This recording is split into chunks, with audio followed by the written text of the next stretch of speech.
His Holiness on that occasion, it was March the 12th, 2000, if you wish to look it up, begged forgiveness for, among some other things, the Crusades, the Inquisition, the persecution of the Jewish people, injustice towards women, that's half the human race right there, and the forced conversion of indigenous peoples, especially in South America, the African slave trade, the admission that Galileo was right,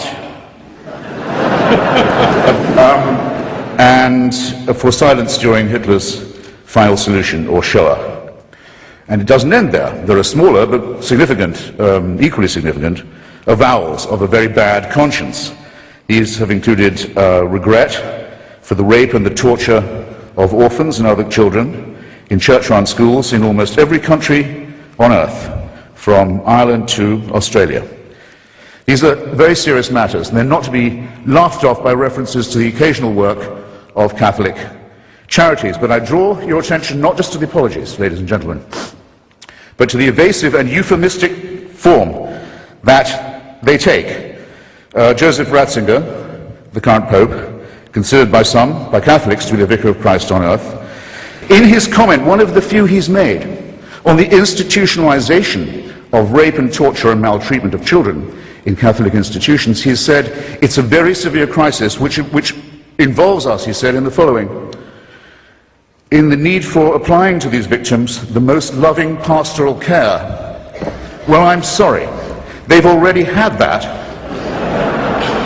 And to say that this is the responsibility laid upon you by the horrific admission that you've already had to make is not accepting responsibility in any adult sense.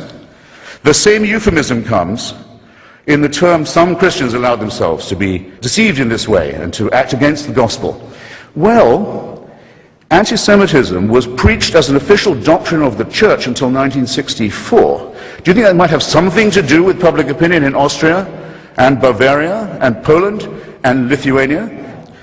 There'll come a time when the church will issue apologies and explanations and half-baked appeals for forgiveness for things it's still doing.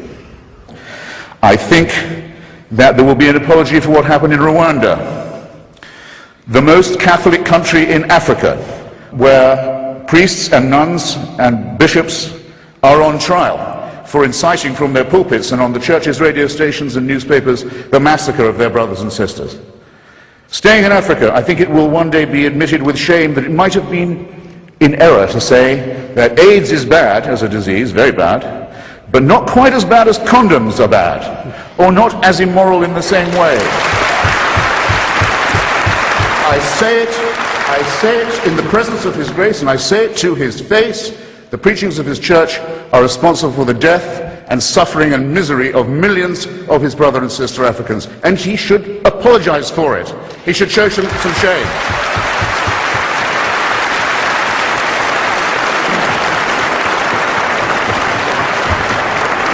For condemning my friend Stephen Fry for his nature, for saying you couldn't be a member of our church, you're born in sin.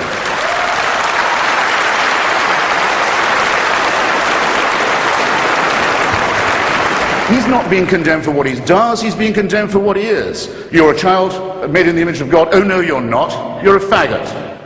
And you can't join your church and you can't go to heaven. This is disgraceful. It's inhuman. It's obscene. And it comes from a clutch of hysterical, sinister virgins who've already betrayed their charge in the children of their own church. For shame, for shame. I don't wish any ill on any fellow primate or mammal of mine, so I don't at all look forward to the death of Joseph Ratzinger. I don't, or any other pope, not really, except for one tiny reason which I ought to confess and share with you. When he dies, there's quite a long interval till the conclave can meet, and for that whole time, that whole interval, it's a delicious, lucid interlude, there isn't anyone on earth who claims to be infallible. Isn't that nice?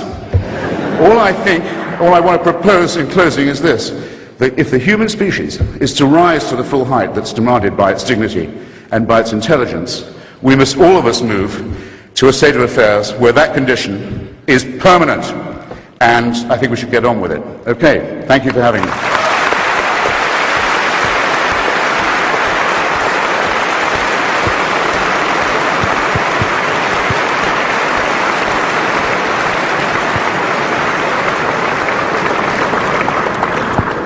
Well, Christopher, thank you very much for all that. Our next speaker is going to have her work cut out because she's speaking in favour of the motion that the Catholic Church is a force for good. The Conservative MP and former government minister, Anne Widdencombe, she's as well known for her religious views as for her politics. If you recall, she left the Church of England in 1992 in a blaze of publicity when it allowed the ordination of women priests. The following year she converted to Catholicism and has become one of the most vocal and staunchest defenders of the Catholic Church since then. Anne Widdencombe, the floor is yours.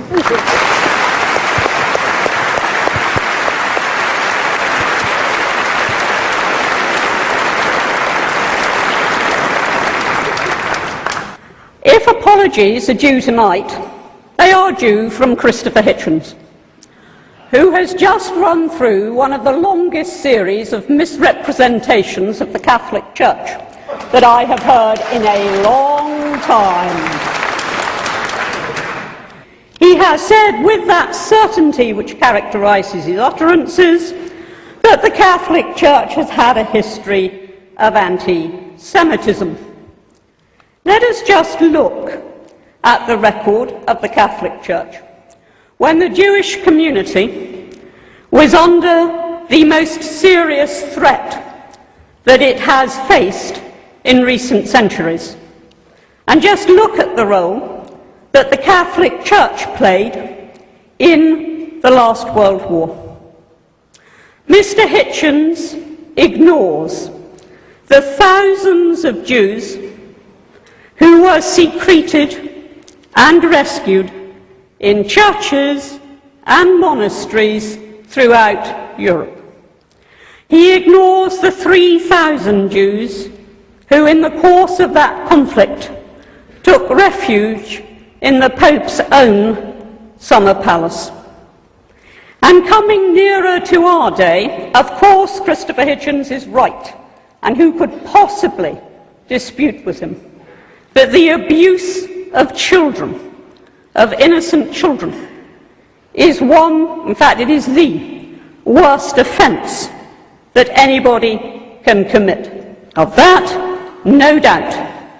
But again he seems to think that the Catholic Church should have had some unique insight which demonstrably was lacking in society as a whole. Do not expect the Catholic Church somehow, when that was the state of knowledge at the time, to have acted in a unique and completely different way. In retrospect, yes, of course.